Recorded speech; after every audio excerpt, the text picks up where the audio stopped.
Assalamualaikum warahmatullahi wabarakatuh. Saya Trinanda Rezaki dari kelas 10-6 ingin menjelaskan tentang sejarah dakwah Rasulullah SAW periode Mekah.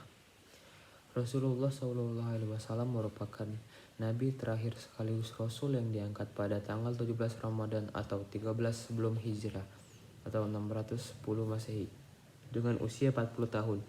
Ia memiliki sejarah dakwah pada periode Mekah. Muhammad diangkat menjadi Rasul oleh Allah SWT ditandai dengan turunnya malaikat Jibril untuk menyampaikan wahyu yang pertama, yaitu surah Al-Alaq ayat 1-5 yang dikenal dalam sejarah Islam sebagai Nuzulul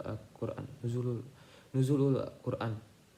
Setelah itu selama 13 tahun 610 sampai 622 Masehi secara berangsur-angsur wahyu berupa ayat Al-Quran diturunkan kepada beliau sebanyak 4.726 ayat meliputi 89 surah, salah satu surah Al-Mudaththir ayat 1-7 yang turun setelah wahyu pertama, di mana surat Al-Mudaththir diturunkan dengan isi perintah Allah agar Nabi Muhammad SAW berdakwah menyiarkan agama Islam kepada seluruh umat manusia.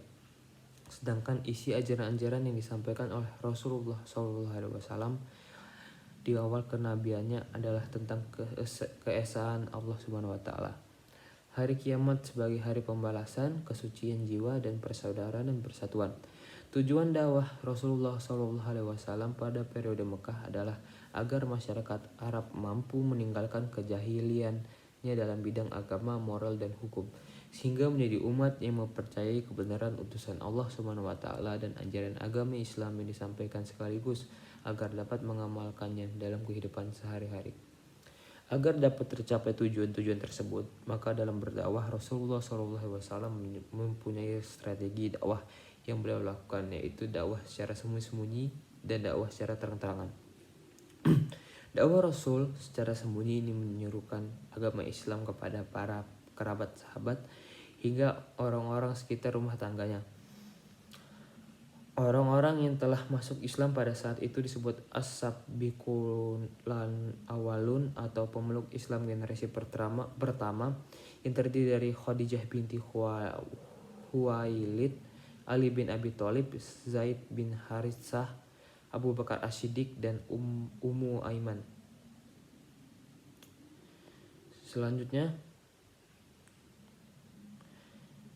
sedangkan dakwah secara terang-terangan dimulai sejak tahun keempat kenabian setelah turunnya wahyu yang berisi perintah Allah SWT agar dakwah itu dilaksanakan secara terang-terangan. 2 tahap dakwah Rasulullah SAW secara terang-terangan ini adalah mengundang kaum kerabat keturunan dari Bani Hashim untuk menghadiri jamuan makan sekaligus mengajak agar masuk Islam.